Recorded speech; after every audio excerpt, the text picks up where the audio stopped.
My name is Michael Turner. I am 37 years old. The day my whole life turned upside down started with 4 words I never expected to hear. I had just walked through the front door after work when my younger sister, Lauren, stopped me in the hallway.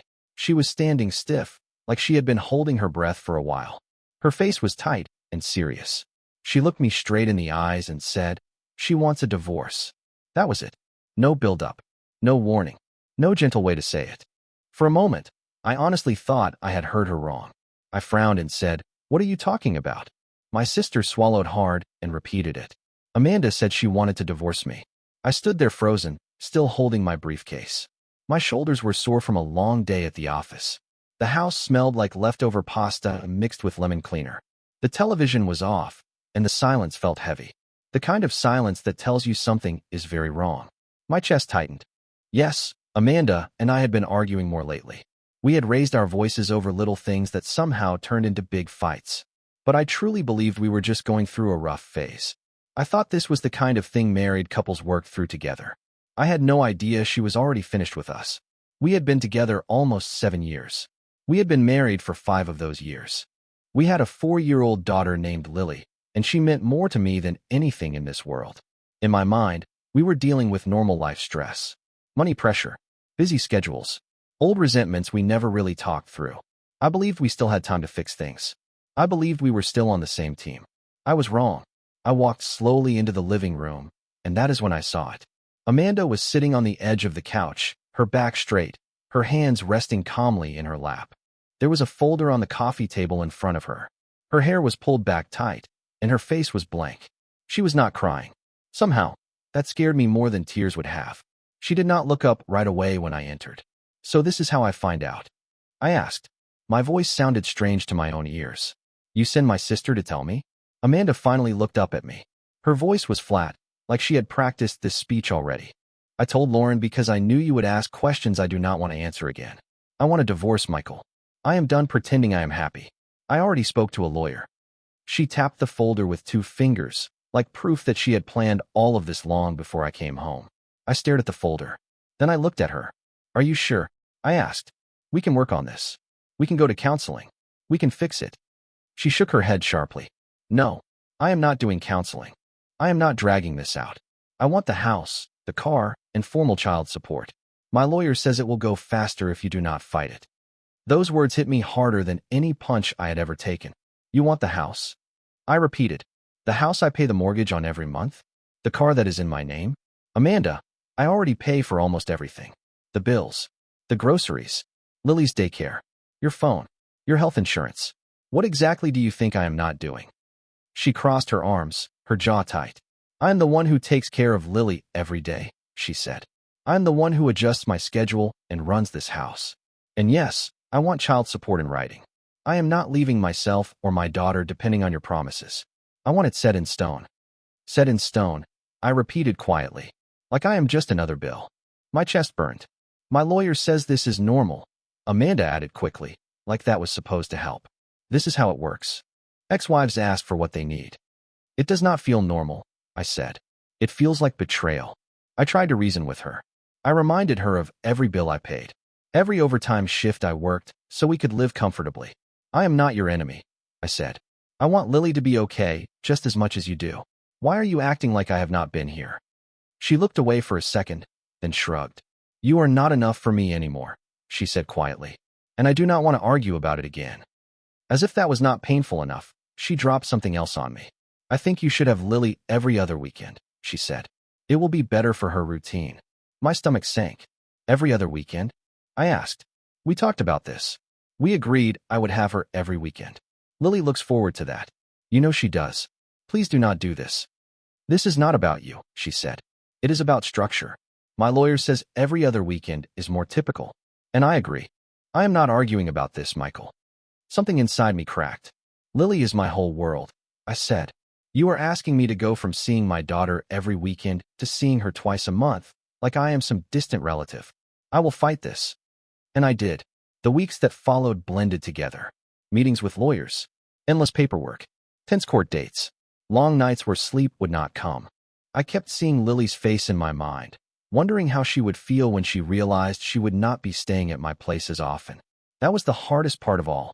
In the end, I fought as hard as I could, and I managed to keep the schedule where I had my daughter every weekend. I won that fight, but it came at a serious cost. It wore me down emotionally, financially, and mentally. Even so, I never once regretted it. There was no way I was giving up that time with my child. The first weekend after the new schedule officially started, the air felt heavy, like the world itself was waiting to see what would happen. I stood by the front door of my small townhouse, listening for the sound of a car pulling up. My heart was beating so hard I could feel it in my throat. Amanda's car finally rolled up. She turned off the engine and sat there for a moment before stepping out. Then I heard it. "Daddy," Lily called from the back seat. That one word steadied me more than anything else could have. Amanda walked up to the door with Lily's overnight bag hanging from her hand. Her face was stiff. No smile. No warmth. When she reached me, Lily ran forward and wrapped her arms around my leg. "Hi, Daddy," she said. Her hair was styled into two neat braids, and she smelled like strawberry shampoo. I bent down and hugged her tight, breathing her in, reminding myself why I had fought so hard. When I looked up at Amanda, she barely met my eyes. "Here is her stuff," she said. "Make sure she does not stay up late. She gets cranky in the morning." The way she said it, like she still had control over everything I did with my own child, lit a fire in my chest. "I know how to take care of my daughter," I said calmly. "You do not need to remind me." For a brief second, she stared at me, her eyes cold and full of resentment. Then she turned around and walked back to her car without saying goodbye. Not to me, not even to Lily. Lily watched her leave, her little hand tightening around mine.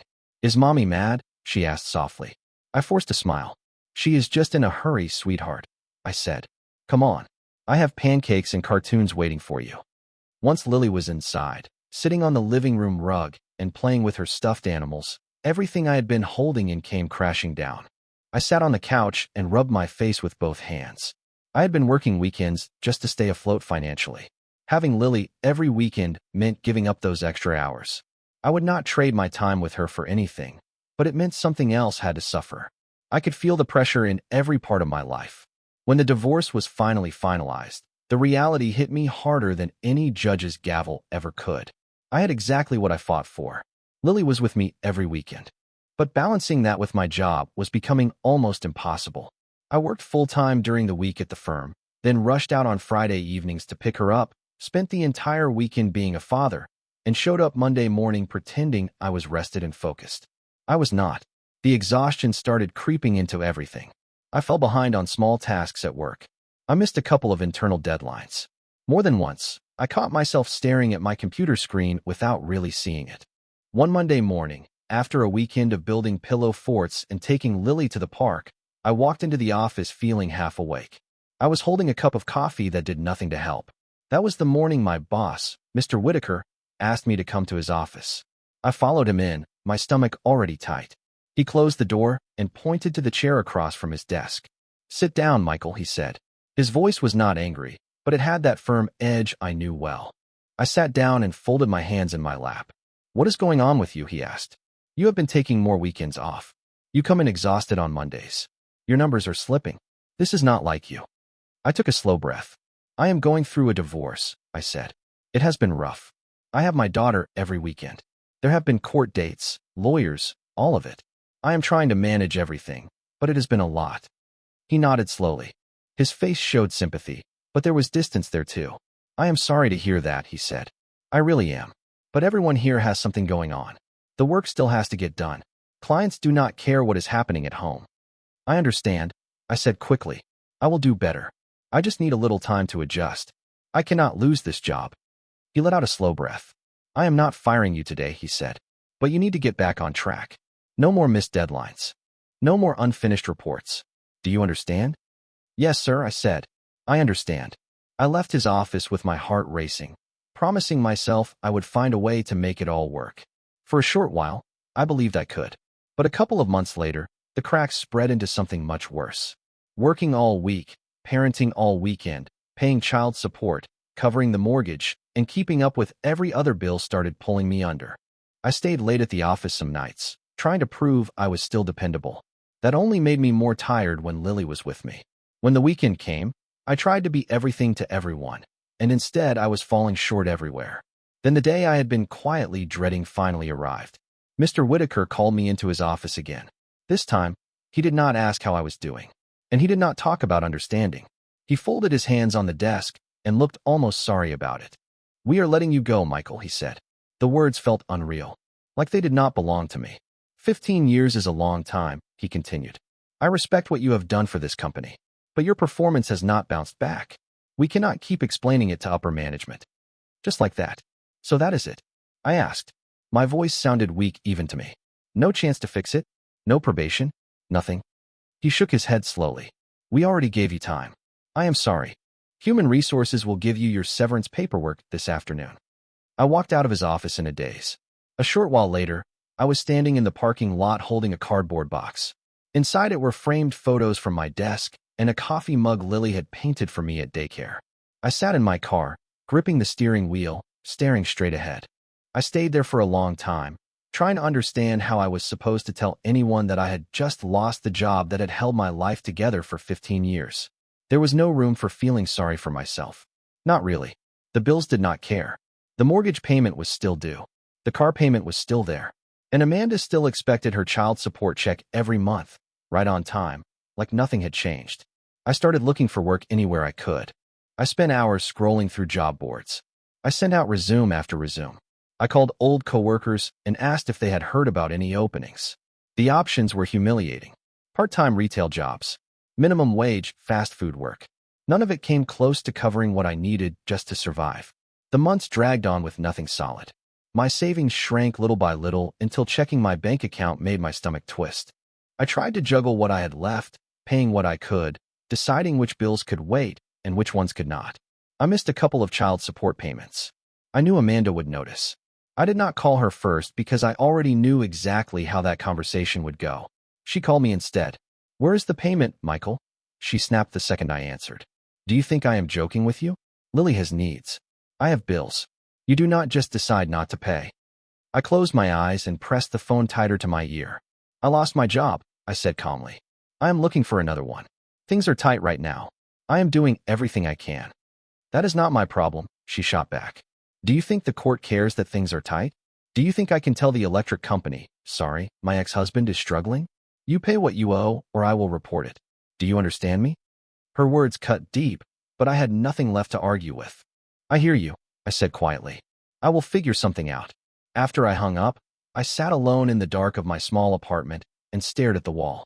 I knew exactly what was coming, and I felt powerless to stop it. A few days later, the knock came just before sunrise.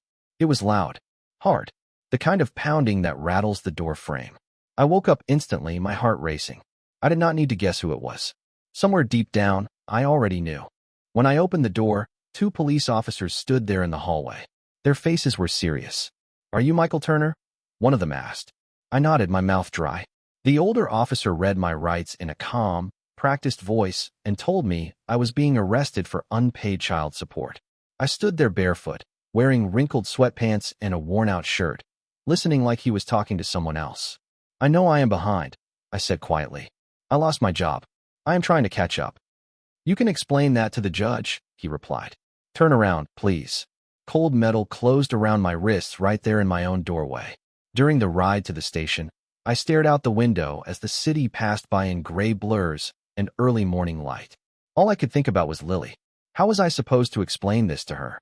How do you tell a 4-year-old that her dad went to jail because he could not keep up with payments that were supposed to be for her? None of it felt right. I had done everything I could to hold my life together after the divorce. And now I was sitting in the back of a patrol car like a criminal. At the station, they took everything. My clothes, my shoes, my wallet, my phone, every small thing that made me feel human. They handed me an orange jumpsuit and walked me down a hallway that smelled like disinfectant and sweat. They put me in a holding cell with a cold metal bench. When the door slammed shut, one thought kept circling in my head. I do not belong here. I am not dangerous. I am not a criminal. I am a father who lost his job. But none of that mattered because it was the weekend. They told me I would not see a judge until Monday. That meant 2 full days in that cell. I kept to myself, sitting on the bench, staring at the floor, listening to the buzz of fluorescent lights and distant voices echoing through the building. My mind kept drifting to Amanda, imagining her feeling satisfied, convinced she had won some twisted battle. Worse than that, my thoughts kept going back to Lily. I did not know what she had been told. I did not know if she knew where I was, or if she thought I had just disappeared. That hurt more than anything. By the time Monday finally came, I was exhausted in every way. I had barely slept. My mind had spent the whole weekend running in circles, trapped in the same fears over and over again. They brought me into the courtroom with chains on my wrists and ankles. I shuffled forward while the judge flipped through my file. He looked at it for maybe 3 minutes. That was all my life was worth to him. Then he spoke. 5 months in the county detention center for falling behind on child support.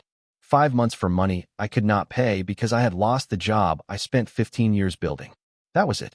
No sympathy. No mention that I had been actively searching for work. No recognition that I had never walked away from my responsibilities. Just a sentence, a flat look, and the feeling that my case was already forgotten the second he finished talking. At the detention center, they placed me in a larger cell with several other men. Most of them did not care why I was there. Everyone had their own mess to deal with. I kept my head down and blended into the routine. Eat, sleep, exercise, repeat. I was not trying to make friends. Still, over time, conversations happened. And what surprised me was how familiar their stories sounded. More than one man told me the same thing. Lost a job, fell behind on payments, ended up locked up like they had committed some violent crime. Knowing I was not alone helped a little, but it did not fix anything. Every single day, my thoughts went straight to Lily. I hated not being there for her. I hated not knowing what she was being told about me.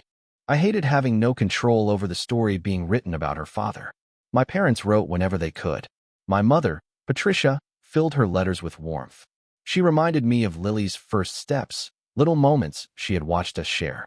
She told me Lily still asked about me. Those words kept me going. My father, Leon, kept his letters short and steady. He told me to stay strong. Do the time. Do not let the time do me. They visited when they were allowed. I appreciated every second of it. But watching them walk away at the end of each visit made the walls feel tighter than before. A few weeks into my sentence, during mail call, a guard called my name and handed me an envelope. At first, I assumed it was from my parents. Then I saw the name in the corner. Reggie Moore. My heart started pounding. Reggie was an old friend. A mutual friend of mine and Amanda's. We had not spoken in years. Not since a barbecue at our place a couple of summers before everything fell apart. The memory came rushing back. That day, Reggie had hovered around Amanda more than usual. He laughed too hard at her jokes. Watched her when he thought nobody noticed. I remembered feeling something was off, but I had pushed it away. I did not want to be the jealous husband. Now I was sitting in a detention center, holding a letter from him. My hand shook as I opened it. What I read hit me like a punch to the chest. Reggie wrote that he had heard about everything. The divorce. The child support. The fact that I was locked up because of it. He said he stayed quiet for years because he did not want to interfere in someone else's marriage. But he said his conscience would not let him stay silent anymore. As I kept reading, my stomach turned cold. He wrote that Amanda had been cheating on me for years. Not months. Years. He said she had been involved with another man even before Lily was born. He named the man Damien, and he made it clear this was not some recent relationship. Damien had been there the entire time. The words blurred, but I forced myself to keep going. Reggie said he had seen them together more than once. Seen the way they acted when they thought nobody was watching. He said he always suspected Lily might not be mine. He told me I needed to get a paternity test as soon as I got out. I finished the letter and just sat there on the narrow bunk, gripping the paper so hard it nearly tore. Lily's face filled my mind. Her laugh. The way she wrapped her arms around my neck and called me daddy. For 4 years, I had loved her without question. Now doubt crept into a place that had always felt unbreakable. The idea that she might not be my biological child had never crossed my mind. Not once. My thoughts started racing. Memories I had ignored came back sharp and clear. The nights Amanda said she was running a quick errand and came home hours later. The way she guarded her phone like it held state secrets. The arguments that came out of nowhere whenever I asked simple questions. Pieces that never made sense before were suddenly snapping together. I could not stop imagining her living a whole other life behind my back, smiling at me across the dinner table while lying straight to my face. That barbecue came back to me clearly. Amanda had disappeared inside for a long time. Reggie had followed a few minutes later. When they came back out separately, something felt tense. I had noticed it. I just chose not to believe it. Sitting there on that bunk, I wished I had not been so trusting. The more I thought about it, the clearer it became. I needed answers. Not someday. Not later. Not when things settled down. The moment I walked out of that place, I was getting a lawyer. And I was demanding a paternity test. I was not going to keep paying child support and letting Amanda drag me through hell if Lily was not my biological child. It was not only about money. It was about the truth. It was about years of lies and betrayal that I had been blind to. After reading that letter, the rest of my time locked up felt different. I was not just counting days anymore. I had a purpose. I kept my head down, stayed out of trouble, followed the routine, and focused on one thing only: getting answers. When my parents came to visit again, I did not tell them about the letter. They were already carrying enough worry. I could not bring myself to see the pain in my mother's eyes if I told her that Lily might not be her biological granddaughter. At night, when the lights went out and the cell block went quiet, I lay on my bunk staring at the underside of the bed above me. I played out every possible future in my head. I tried to imagine how I would feel if the test came back saying Lily was not biologically mine. She would still be the little girl I raised, the child whose hand I held crossing the street, the one who called me daddy without hesitation.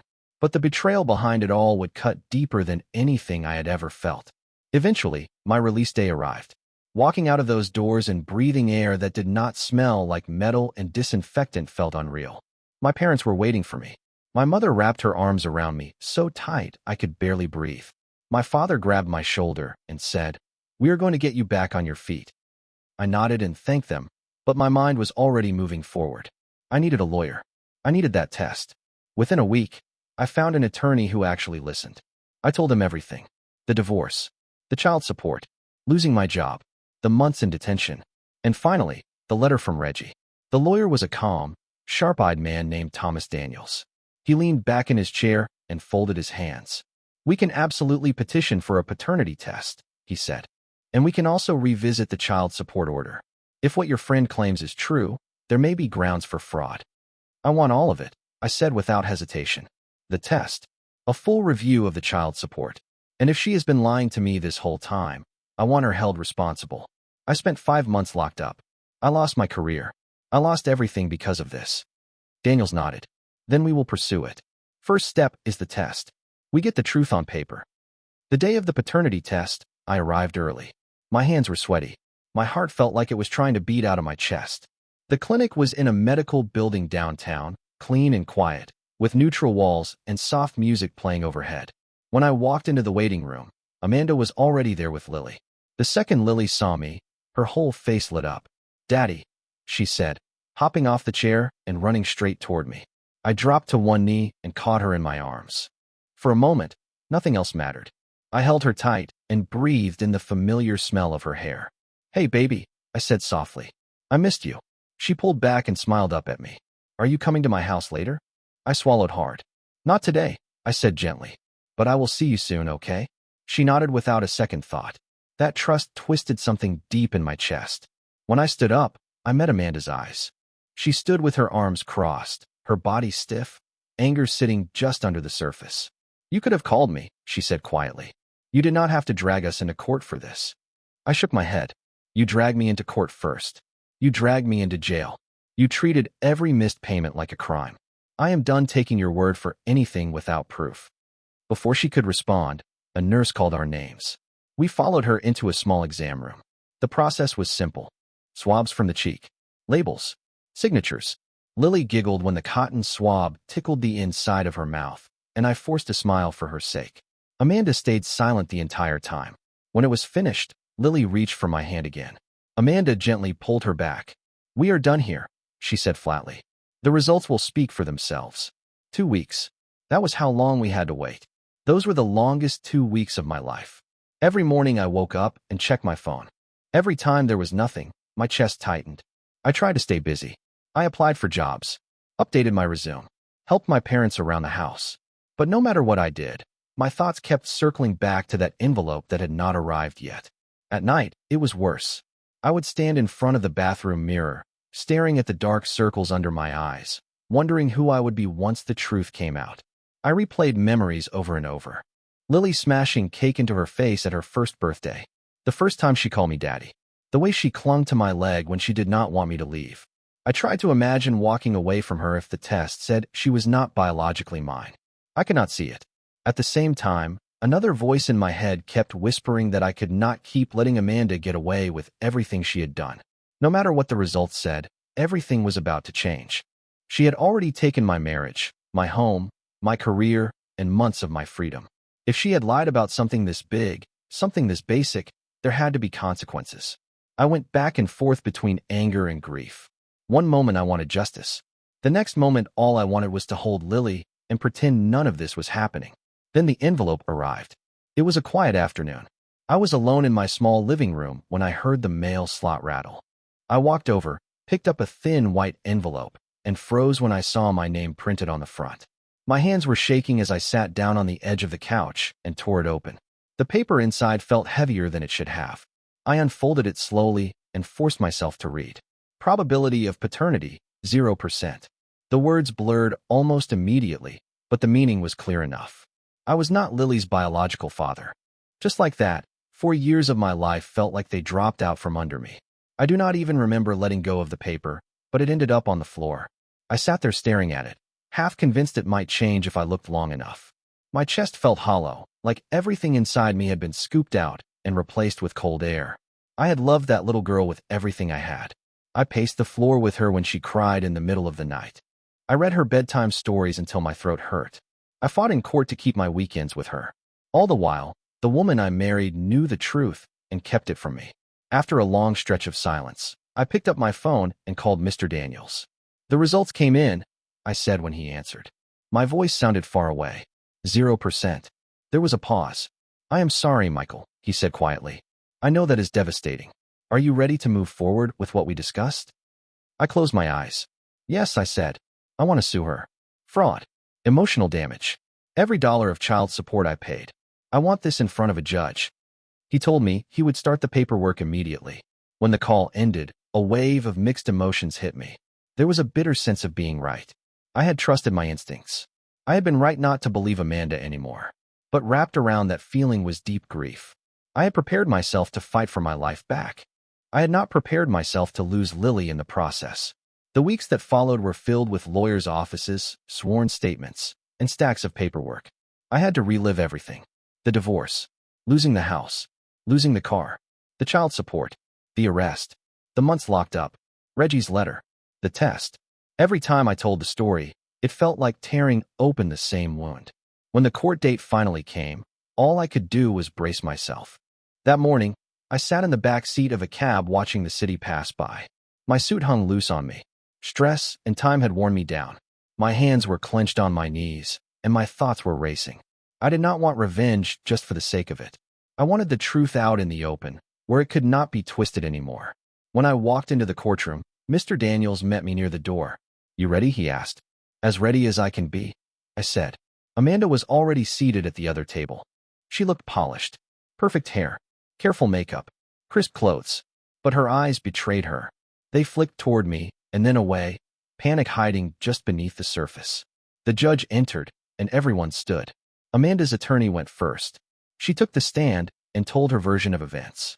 She claimed she did not know who Lily's father was when she got pregnant. She said she truly believed I might be the father and did not want to destroy the family by raising doubts. She painted herself as someone who carried a painful secret to protect everyone. Listening to her speak made my hands grip the table until my knuckles ached. The lies came out so smoothly. She spoke like she was the victim, like she had not lit the fire herself. Then it was our turn. Mr. Daniels called me to the stand. My heart was pounding as I took the oath, but my voice stayed steady as I answered. He walked through everything step by step. The years of child support. The time I spent locked up for falling behind. The test proving I was not Lily's biological father. Then he introduced Reggie's letter, showing how long the affair had gone on and how Amanda knowingly let me live a lie while taking my money and my time. Finally, Mr. Daniels called Reggie Moore to the stand. My old friend looked uneasy when he took the stand. His hands were clasped tight in front of him, but his voice stayed steady as he spoke. He told the court what he had witnessed over the years. He talked about that barbecue, the way Amanda and Damien had acted when they thought no one was paying attention. He described the times he had run into them together when I was not around. The conversations that made it clear Damien was never just a friend. The courtroom stayed silent as he admitted how guilty he had felt, watching it happen and saying nothing. Then Mr. Daniels presented the part Amanda could no longer escape. Damien was Lily's biological father. The test results left no room for doubt. And then came another revelation. Damien had been paying child support at one point as well. That meant Amanda had been collecting money from both of us for the same child. I watched the color drain from her face as that truth landed. The calm mask she had worn since the hearing started finally cracked. The judge listened without interrupting. With every new piece of evidence, his expression grew colder. When both sides finished, he sat quietly for a long moment, his eyes fixed on Amanda. Then he spoke. He said clearly that what she had done was fraud. Not a mistake. Not confusion. Fraud that was deliberate and planned. She had lied about paternity, taken child support from two men, and allowed one of them to be jailed over payments for a child who was not biologically his. Then came the moment I had almost been afraid to hope for. The judge ruled that Amanda would be required to repay the child support I had paid over the years, as much as the law allowed. But he did not stop there. Because of the depth of her deception, the damage it caused to my life and to Lily's life, and the financial exploitation involved, he sentenced Amanda to 3 years in prison for fraud. When I heard that, something inside my chest finally loosened. The woman who had dragged me through hell was finally facing real consequences. I had imagined that moment so many times. I thought I would feel nothing but satisfaction. And yes, I did feel some of that. I will not lie about it. But as I watched the bailiff walk toward her, as I saw her hands being cuffed and her shoulders slump, another feeling crept in. Sadness for Lily. My daughter, biological or not, had known me as her father her entire life. Now she was about to lose her mother to prison. All of us had been victims of Amanda's lies, but Lily most of all. The judge seemed to understand that too. He made one final decision that changed everything again. He granted me primary custody of Lily. He said I had been her father in every way that mattered, and that Damien had not stepped up to take responsibility. Damien was ordered to pay a reduced amount of child support to help cover Lily's needs, money that I would now manage. As far as the law was concerned, I was still her father. Blood or no blood, the bond mattered. Standing there in that courtroom, hearing the ruling echo in my ears, I felt like a man who had survived a long and brutal war and was now standing in the wreckage holding onto the one thing that truly mattered. When it was over and I stepped outside into the afternoon light, the air felt different. Lighter somehow, but heavier too. I had what I came for. The truth, justice, and a chance to start rebuilding my life. There was no clean victory. Amanda was going to prison. Damien had been exposed for his role in the lies. And Lily, innocent in all of it, would need someone steady to lean on as her world shifted. That someone was me. The court said I was her father. And in my heart, I knew that was the only thing that truly mattered. Amanda's deception had nearly destroyed us. She had taken years I could never get back and stained them with betrayal. But in the end, the one thing she could not take from me was my bond with Lily. She was still my daughter in every way that counted. As I left the courthouse, a strange mix of relief and exhaustion settled deep into my bones. My name was cleared. My freedom was restored. My place in Lily's life was protected. The road ahead would not be easy, but I knew one thing with absolute certainty. I would do whatever it took to give that little girl a future that was not built on lies.